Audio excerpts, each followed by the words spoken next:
नमस्कार दोस्तों। आज की कहानी का नाम है सौतेली सास। रूपा एक गरीब घर की लड़की थी, लेकिन उसे अमीर बनने का बहुत शौक था। इसलिए उसने एक ऐसे आदमी से शादी की जिसकी पहली पत्नी की मृत्यु हो गई थी और उसका एक जवान बेटा था, लेकिन वह बहुत पैसे वाला था। इसीलिए रूपा मैं उस आदमी से शादी कर ली। शादी के बाद रूपा जिस घर में आई उसमें एक नौकर भी था जो घर का सारा काम करता था।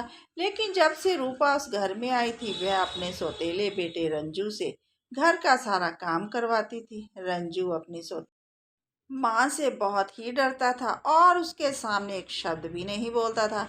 एक दिन रंजू को बहुत तेज बुखार चढ़ा हुआ था और वह सुबह नहीं उठा।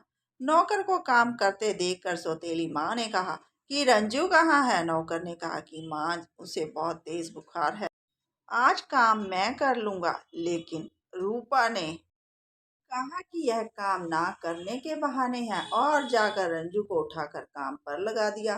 दूसरे दिन रूपा गाड़ी में बैठकर कहीं जा रही थी। तभी उसने सोचा कि क्यों ना रंजू की शादी किसी गरीब लड़की से कर दी जाए, ताकि इसकी पत्नी भी मेरे पैरों के तले दबकर रहेगी और चूं भी नहीं करेगी। तभी रास्ते में लाइटों के पास गाड़ी रुक जाती है।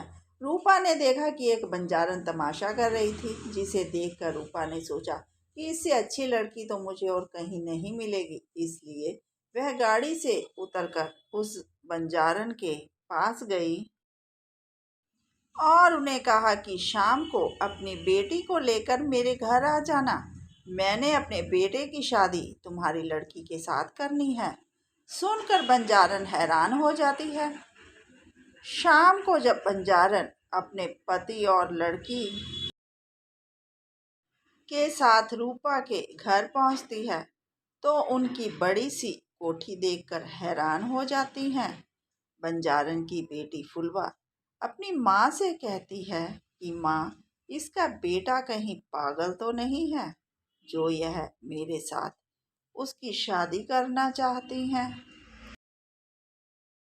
तभी रूपा अपने नौकर कालू से कहती है कि जाओ, जाकर रंजू को बुलाकर लाओ। नौकर रंजू के पास जाकर उसे सारी बात बता देता है।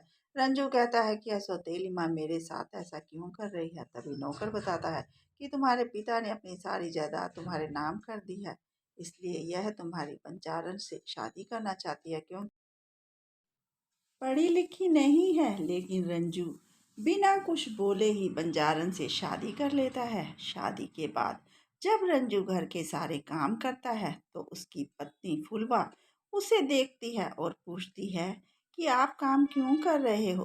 रंजू ने सारी बात बता दी। तभी रंजू के हाथ से कांच का गिलास टूटकर गिर जाता है, जिसकी आवाज़ सुनकर रूपा वहां आ जाती है और डंडे से रंजू की खूब पिटाई करती है।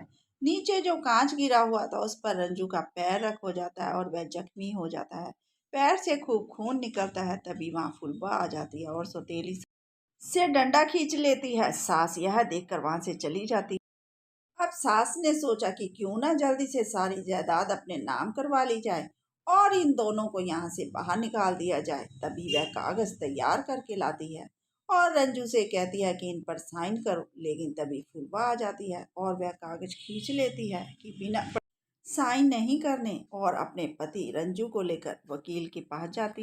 तभी वकील ने बताया कि इन कागजों पर लिखा है कि रंजू अपनी सारी जायदाद अपनी सौतेली माँ के नाम करवा रहा है। यह सुनकर दोनों हैरान हो जाते हैं। अब रंजू और फुलवा पुलिस स्टेशन में जाकर अपनी सौतेली सास के नाम रिपोर्ट लिखवाते हैं और पुलिस को लेकर घर आ जाते हैं। पुलिस को देखकर सौतेली माँ के पसीने छूट जाते हैं। तभी पुलिस कहती है कि आपको हेरा फेरी के इल्जाम में गिरफ्तार किया जाता है।